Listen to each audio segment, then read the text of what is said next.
Berdiri.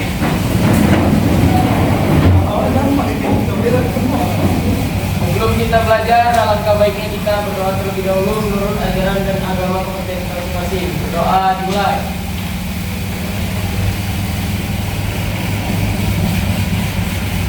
Doa selesai. Kepada Ibu Guru kita, Bisalam.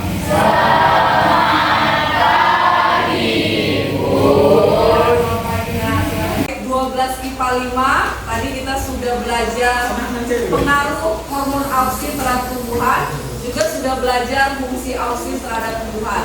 Sekarang kalian sudah temukan yang mana tunas apikal, yang mana tunas lateral.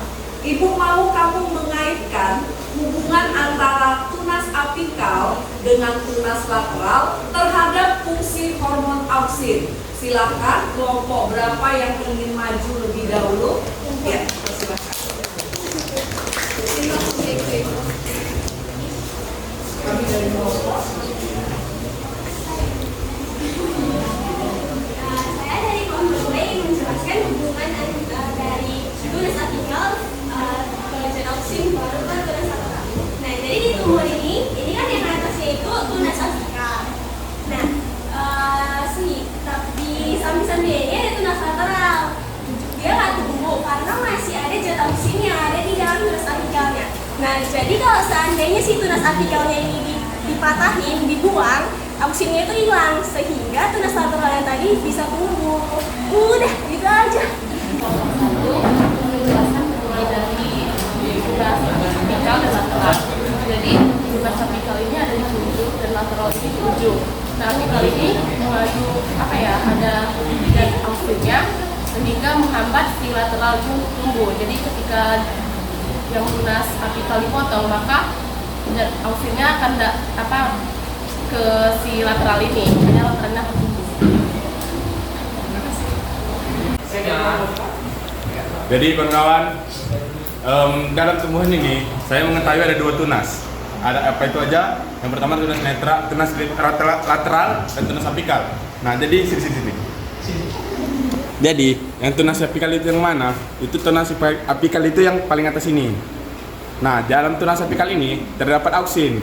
Nah, auksin itu kalau tunas apikal ini dipotong, maka zat auksinnya juga menghilang. Tunas lateral yang berada di samping itu pasti akan tumbuh. Dah, itu aja lah. Baik Nak, terima kasih untuk semua kelompok yang sudah menjabarkan hubungan antara tunas apikal, tunas lateral, dan kaitannya dengan fungsi hormon auksin. Semua kelompok luar biasa, beri applause untuk baik, sekarang muncul pertanyaan dari Bu. Pada saat pengusaha bonsai biasanya akan suka memotong, memangkas tanaman bonsainya. Berarti dia akan menghilangkan tunas apikal. Kira-kira menurut kamu, berdasarkan pemahaman kamu tadi, apa fungsi seorang penjual tanaman hias melakukan pemangkasan pada ujung batangnya atau pemangkasan tunas apikalnya terhadap tumbuhannya? Silahkan.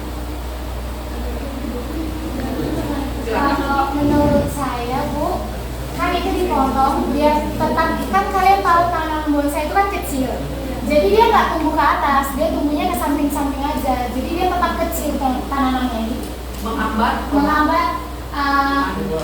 tumbuhnya resep apikal itu tadi, sehingga tumbuhnya tidak akan berpanjang. Iya, terima kasih. Sekarang hubungkan antara gambar pada slide 10, yaitu membengkoknya ujung tanaman menuju ke arah cahaya, dan kaitannya dengan teori pada slide sebelumnya, yaitu rusaknya auksin karena faktor cahaya. Kelompok berapa? Dua. Tapi nggak bisa dijelasin pakai kata-kata, jadi saya gambar ya. Iya, oke. Perkenalkan, nama saya Yelisa, saya dari kelompok Liza Satika, kelompok 2. Jadi kan kita dibahas auksin itu sifatnya akan rusak ketika kena matahari.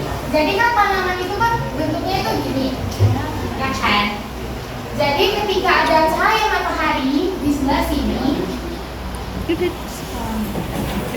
yang terkena matahari kan yang ini tuh, yang cabangnya ini. Jadi ketika auksinnya yang terkena matahari itu kan yang ini, jadi dia rusak, dia nggak tumbuh lagi. Yang panjang jadi yang sebelah sini, jadi dia membengkok. Ngerti nggak sih maksudku? Enggak. Jadi yang batangnya nggak kena matahari, yang masih auksinnya banyak, dia tumbuh lebih panjang dibanding yang terkena matahari. Jadi dia panjangnya ini, dia lebih panjang bagian sebelah sini, dia lebih panjang.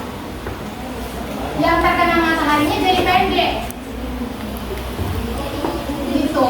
Jadi yang panjang ini jadi membengkok gitu, karena yang bagian terkena mataharinya sudah rusak auksinnya terkena matahari. Inilah, aku mulailah penjelasannya. Jadi kan kita mulailah dari gambar itu kan. Iya. Kan Iya. ini kan tumbuhan, ya kan? Tumbuhan itu kan awalnya lurus nih, ya kan? Apabila yang sebelah kan itulah, misalnya awalnya lurus, ini yang kiri A, yang kanan B. Nah, jadi kalau misalnya sisi cahaya matahari yang sebelah kanan, nah, jadi kan yang sisi B nya terkena cahaya matahari kan? Nah, jadi dia akan membengkok ke kanan. Nah, sisi yang terkena cahaya matahari itu dia pertumbuhannya lebih lambat. Kalau yang tidak terkena cahaya matahari itu dia cepatlah pertumbuhannya. Nah, jadi sisi yang terdapat auksin itu rusak akibat cahaya matahari. Jadi tambahan sedikit dari kami, tumbuhan itu juga memerlukan cahaya matahari juga. Apa tujuan cahaya matahari itu? Untuk proses fotosintesis. Dan sekian, terima kasih. Ya, salam. Saya Natasha Lisandri dari kelompok Raporescera yang ingin menjelaskan tambahan sih dari kelompok sebelumnya yang menyatakan bahwa tumbuhan jika terkena matahari, bagian tumbuhan yang terkena matahari maka auksinnya akan kurang bekerja, jadi sehingga tumbuhan itu akan membengkok. Sedangkan yang nggak terkena matahari, auksinnya akan bekerja dengan baik. Terus juga kan auksin itu kan gunanya itu kan fungsinya untuk perpanjangan tumbuhan ke atas. Jadi kalau misalnya auksinnya sudah rusak, maka dia akan membengkok. Pertumbuhannya akan lambat. Jadi auksin yang bagus, pertumbuhannya akan cepat. Maka kalau misalnya kayak dia yang setengahnya lambat, setengah cepat, maka dia akan membengkok kan.